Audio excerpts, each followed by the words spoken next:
We're going to continue the series on technology, and I picked another reading from the Meditations with Native American Indians.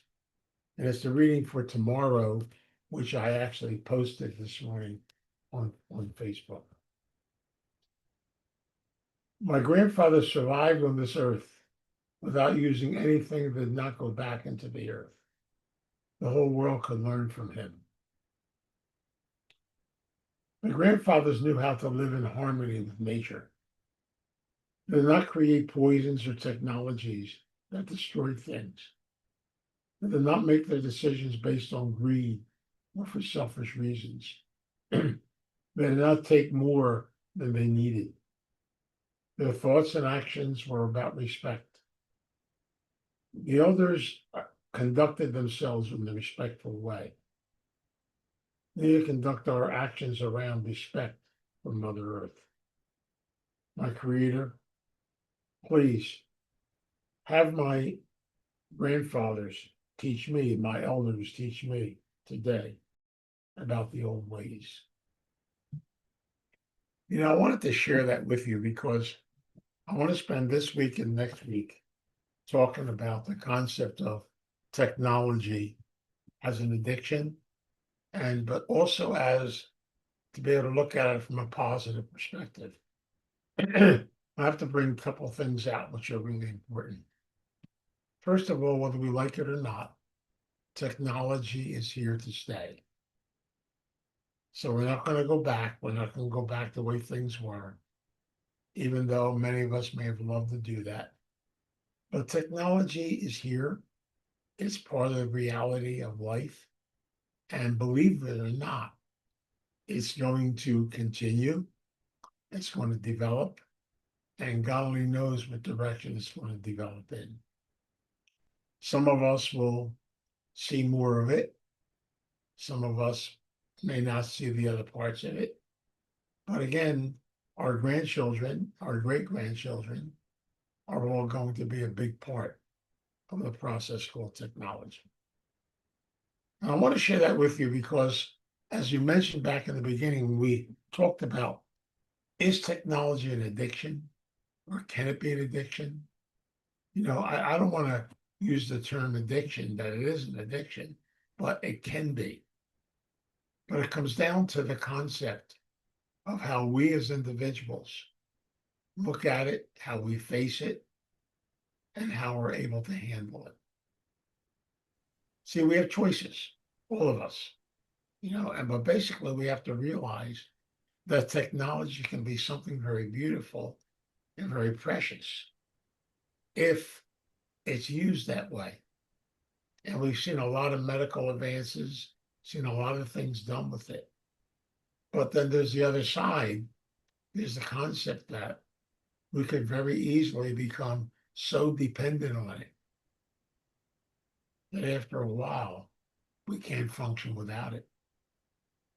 And they're the questions we have to ask ourselves because technology is going to affect each and every one of us in our own personal way. And so we have to look at it from the point of view of two different words. Is technology something I'm developing a codependency on? Or is it something I am interdependent with so I can use it to my benefit? I can use it in a positive way. Like I've always said, there's two sides to everything. The secret is, how can I look at technology, embrace it, learn from it, but at the same time, not allow it to become me, to take over my life? So here's that dependency thing versus a sense of my independence. It's that to be able to look at it from that perspective. Last week we talked about 1984. We talked about how things could go. We looked at it from a universal perspective. But now we look at it from an individual perspective. Each and every one of us are unique. And technology has touched us. Now ask ourselves a question, some of the very simple questions. Have I developed a dependency on it, which means I can't function without it? And that literally, yes, in many ways, it probably has made my life more comfortable. It may have made my life easier. But then I got to ask myself the question, if I go without it for a period of time, how will I feel? If you could just try a little experiment, take your cell phone, put it in the drawer, and leave it there for 2 days, and just be on your own without it for 2 days. Now, there are many people in doing that will go through a process called detox, which means they'll begin to get shaky a little bit. They'll begin to, keep wanting to go back to that drawer and pull that thing out. It's almost like for many of us, unfortunately, it's come that way. It's become almost like a piece of my life. I can't function without it. And as a result, I have to ask myself, can I? Can I? We have to try. Because one of the things we have to try to understand, and it's really important, is how can I look at technology, build a personal relationship with it, and ask myself some simple questions. What good can I learn from it? How can I become a better person as a result of it? How can I use these for my physical, emotional, and spiritual growth? How can I help them to move me in different ways? And so we're learning over and over again that yes, we can see it, we can look at it. But again, is it an addiction? For some of us, it may become an addiction. For some of us, it may become something we can't function without it. For others, it might be something different. But I know over and over again, it has good sides to it. For example, I'm able now, as I get older, to use technology to communicate and check with people. I'm able to watch my grandkids open up their Christmas presents on Christmas Day in Montana. I'm not in Montana, but I can be there via Zoom or via different forms of technology. I can use it as a way to connect with people that I love. I can even use it in my practice as a way to reach people, just like looking at things from other perspectives, being able to know that if we had a snowstorm, I won't be isolated. I can connect. But then there's the other side of it. It almost happened last week. I was getting ready to give a lecture last week, and all of a sudden, my internet disappeared. This was about 20 minutes before the lecture. I had put everything on, I had gotten everything ready, and boom, it disappeared. So, of course, I went a little bit of a panic mode, and I was trying to figure out what am I going to do? Well, thank the good Lord, I called my other half, my wife. She came in, she unplugged everything, waited 30 seconds, and then plugged everything back in again. And all of a sudden, I had the internet and I was able to do the lecture. She taught me something I didn't even know about, how to reboot something. A very simple thing. But again, there's a lot I have to learn about different aspects of technology.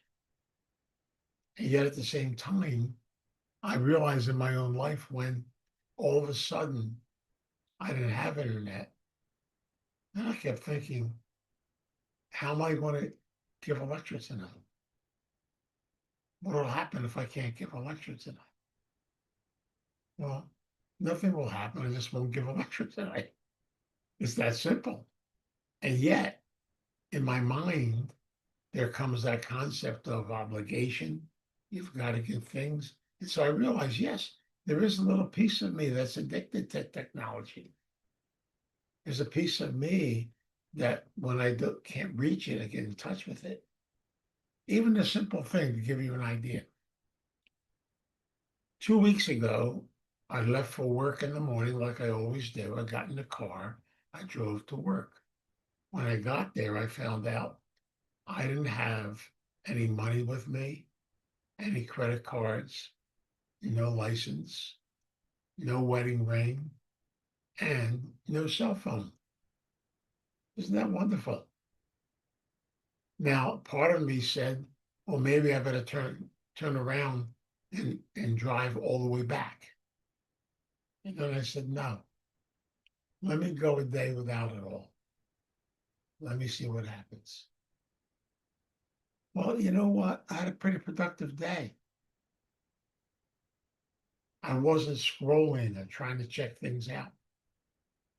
I was able to get some things done I wanted to get done for a long period of time. At the end of the day, when I got home, I told my wife, I said, maybe I should do that at least once a week or maybe once every 2 weeks. Because, boy, I got more work done in one day without all that. But no, and it's amazing. But the bottom line is sometimes, God speaks to us in simple but beautiful ways. And maybe that was another God wink telling me, spend the day without the contraption and see what happens. You know what happened? Nothing. I just continued on with my life in a totally different direction.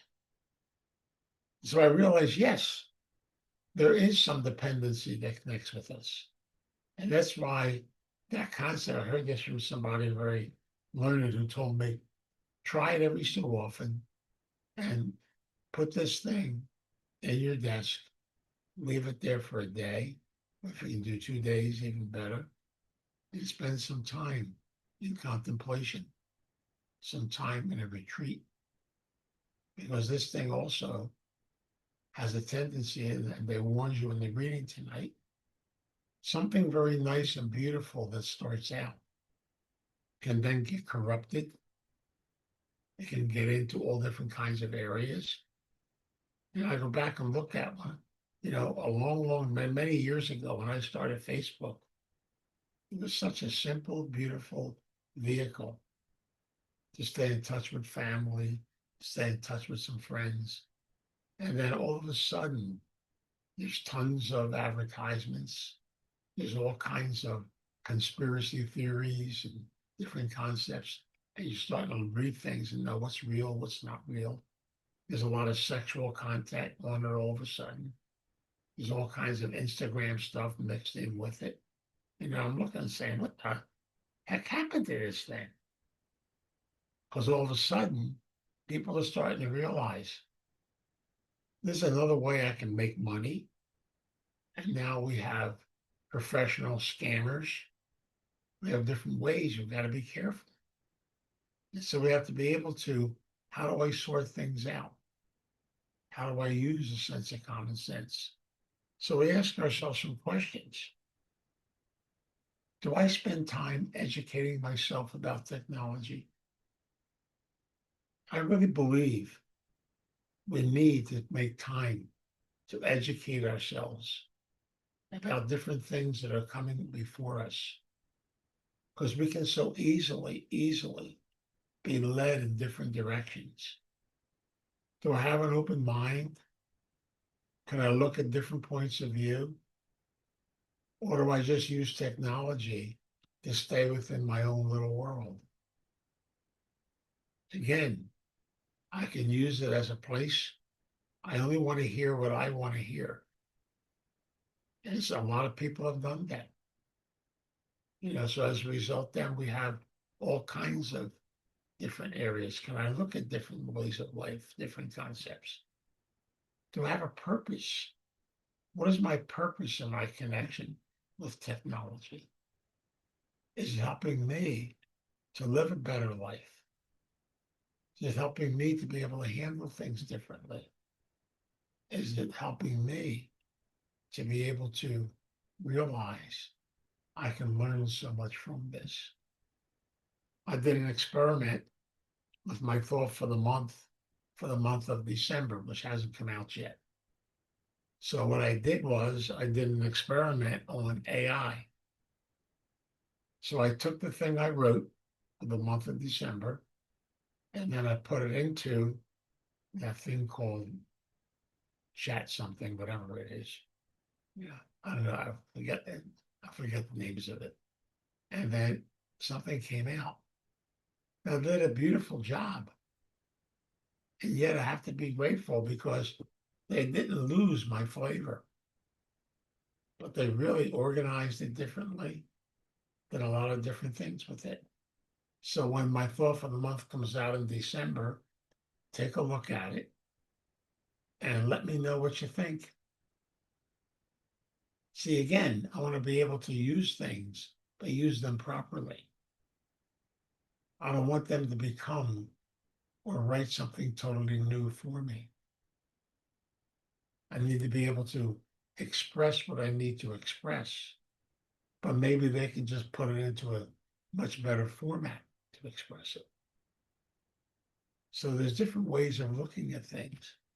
And so now what I want to be able to do is to realize the fact, how can I use different forms of technology to help me in my growth process? Now, do you want to take time to do some research, to do some history, to look at foundations of where stuff is coming from? Or addiction can lead us into whatever the machine tells us to do, then we start to do. And I'm getting tired of hearing stuff like, oh, guess what I heard? Where'd you hear it? Oh, I heard it when I was scrolling today. I said, do you know whether it's true or not? Well, it was on Facebook, it was on Instagram, it was on something. Does that make it true? We don't know. So we have to be able to sort things out. Do I have the courage to be able to look at things and sort them through and to use stuff in a proper way? Am I careful not to get caught up in some of the crazy, insane stuff that gets put on there? Even some of the contortions that get put on there now, because AI can be used this way, it can be used that way. It can be used to, you know, better our lives, or it can be used to manipulate. It can be used to basically brainwash. So there's a lot of different ways, but I got to stop a step back and ask myself some questions. I am the architect of my life, as you are the architect of your life. And only you, and me included, can really sort through and begin to find out what's real and what's not real. We have to learn to be careful, yes, because we could fall into a lot of traps. That's what addiction does to you.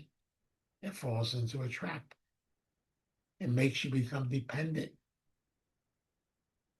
It's okay to look something up on Gemini or look it up on whatever.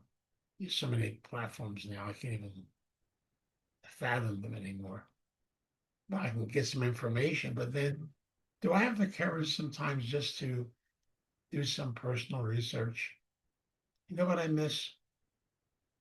I miss taking the time to look something up, to research it, to get different points of view, to kind of see what's going on. But now we have a tendency to have quick black and white answers to everything.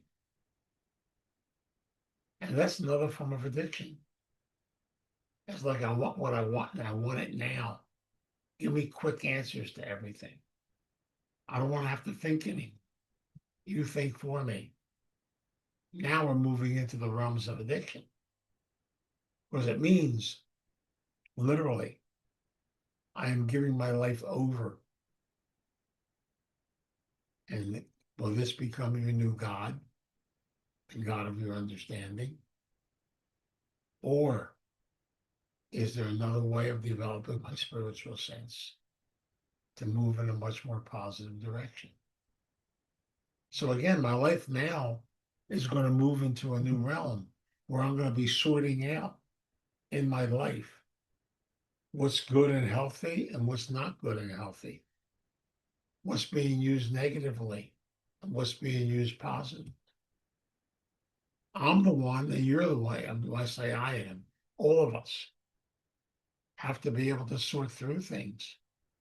And that means we've got to be able to use our brain and use our mind and not allow some forms of technology to become our mind and become our brain, and not to forfeit the God-given gifts we've been given to be able to stay connected to the fundamental things of the earth. That's what the Indian meditation book was trying to teach me, to go back and learn, stay in touch with nature, to honor it, and not to drain it, not to pull from it, not to want to have every answer all the time, constantly. You know, we now live in a world where you can get the answers before you even know the question. It's sad. So again, sometimes quick is not always better. And many of us forfeit our ingenuity, our creativity, our wonderment. Many people come to a point where they don't even have to go outside their house anymore. So we asked ourselves, am I using technology to isolate, to hide, to not have to deal with the world anymore, and to make this thing become my connection to the outside? That's a form of codependency. That's a form of addiction. Am I using this to create my fantasies, to live in a fantasy world, in a make-believe world? Do I use it to avoid having to feel and deal with feelings so I can create? Am I using it to, manipulate people, to get people to do what I want them to do? We can very easily begin to use different forms of technology to manipulate. And what's addiction? Addiction is when I'm living in fear, when I'm in the concept of control. I want everything to be under control all the time. Do I allow myself to lose control? Am I able to let go? Or do I have to constantly make sure I do it right? Am I allowed to make mistakes? Am I allowed to say, whoops, it didn't work? Am I allowed to be open to new things and open to grow, open to new areas in life? Have I become a one-dimensional person? Or am I really out there and diversified? Am I connected with people around me? See, the adventure of life is not inside a machine. This is only a tool. The adventure of life is being able to say hello to your neighbors, take a walk down the street, smell the roses, enjoy the sunshine,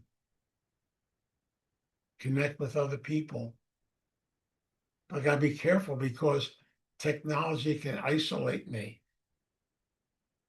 For example, do I want to drive 45 minutes to go to a meeting where I'm going to meet other human beings and get to spend time with them? Or is it much easier just to stay in my pajamas and go to a meeting online? So what can I do? I can have my pajamas on. I can listen to the meeting, but I can also write some things and I can clean my desk. And I can, hey, come on. Where's our sense of being connected? So we have to learn this thing called balance. I go to 2 Zoom meetings a week. I love them. But I go to my in-person meeting on Saturday. And I love the fact that we all join hands together, that we're all in the same room together, that we connect to each other. That makes such a big difference to be around people and to realize the fact that I don't want this to become my new life. I want it to enrich my life and help my life to grow. But I don't want it to become a detriment to my life. And these are the questions we have to ask ourselves as we look at this concept of, is technology an addiction? Yes, it can become an addiction. But is it an addiction for you? Only we can answer that question for ourselves. It's not like drugs or alcohol, because like anything else, it's more like food. You can't stop using it because we live in a world where technology is part of the world. But do I have my own independent lifestyle? Am I able to use my brain? Am I able to be stimulated to be able to do work I need to do? Or am I looking for quick answers to everything? Because now I can just go to YouTube. I can go to a lot of things, which is great. I can learn something, use it for education. But then, am I using the tools to make my life better, to work in a positive way? I get excited about this. And I wanted to share it with you tonight because I really believe very deeply we got to be careful not to lose our personality, not to lose our individuality, not to lose our personhood, because that is so important to continue to be more creative, to use my creativity, to be able to use things I can use to create and develop myself in a much more powerful way. Maybe on occasion, instead of using this just as a test thing, go to a library and look something up. They have things there called books. Remember books?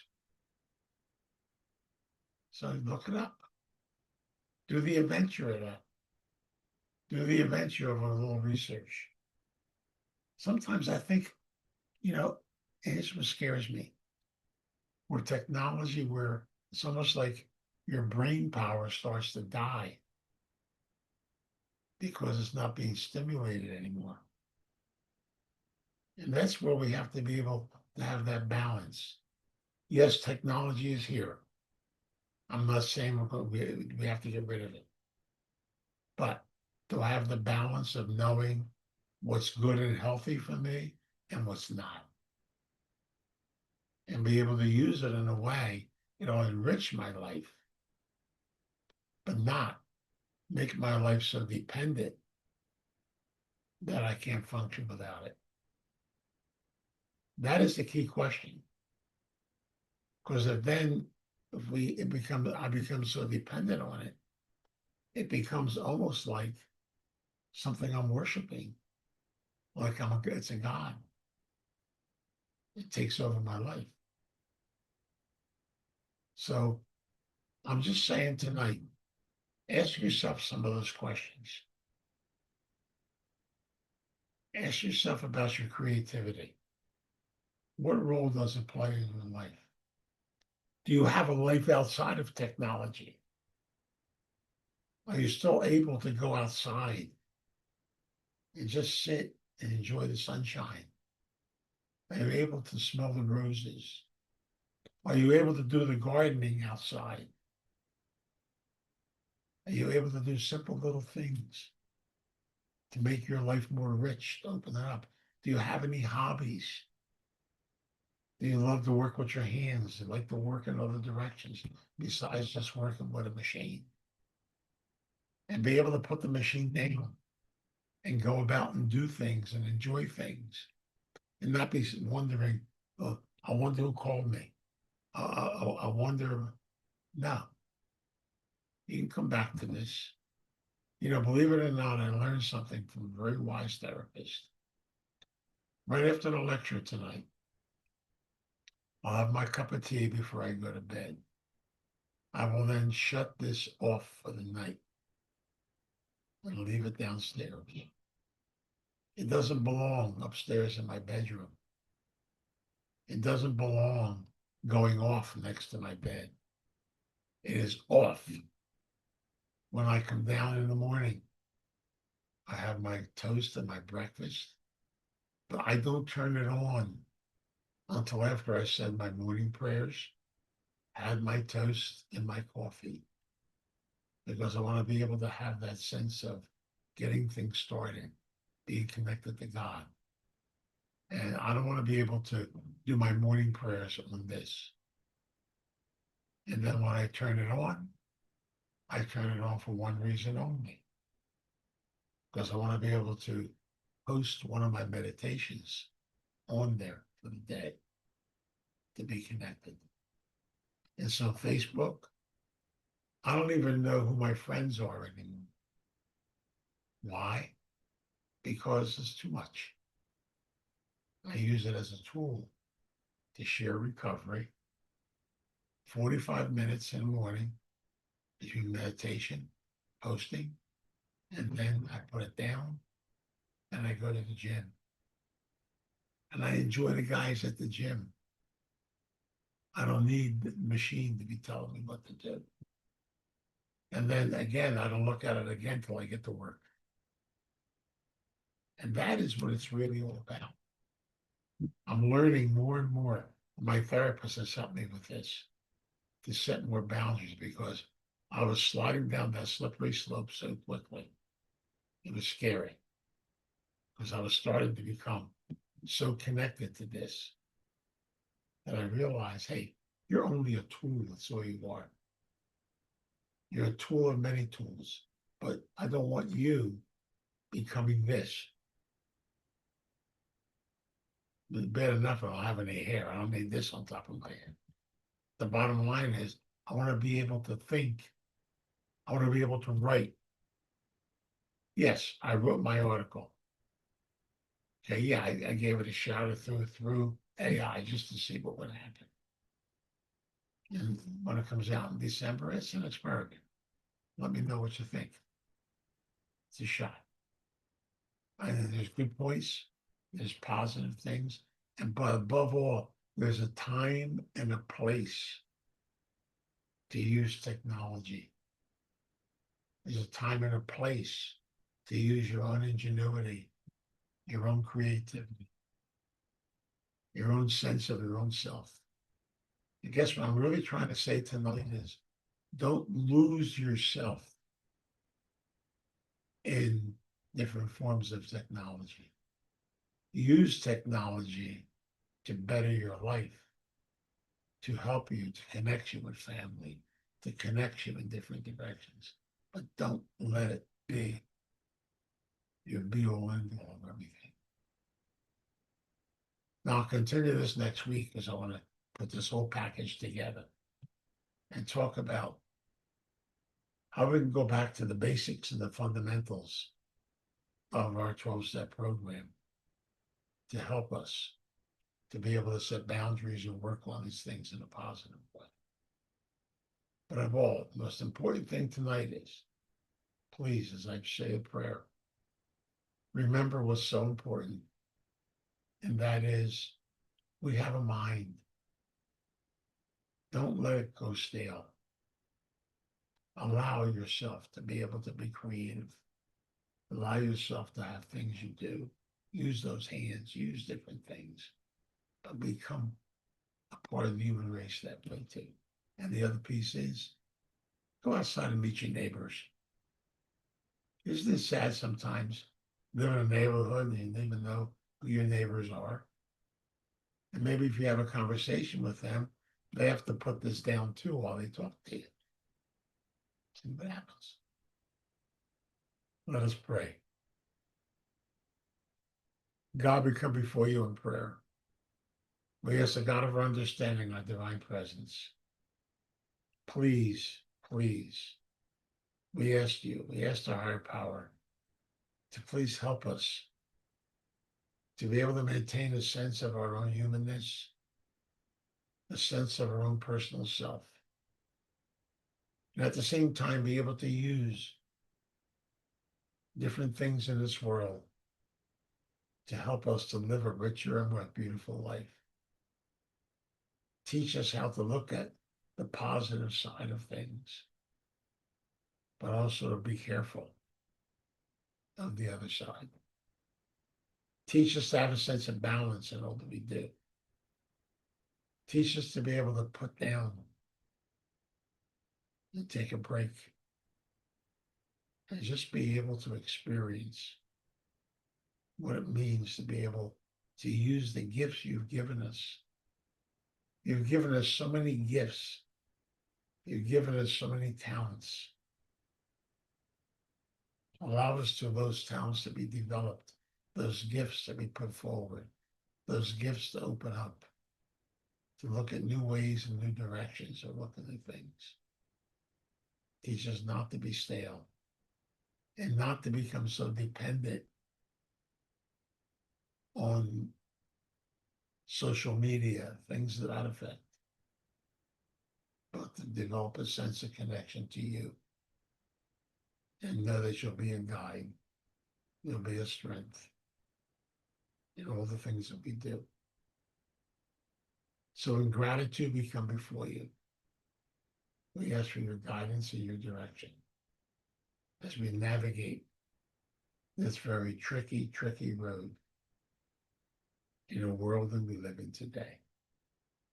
So we pray, we ask for your guidance, we ask for your direction, and we ask that you might walk with us as we walk the journey. We pray and ask this every day, and we pray it in your name. Amen.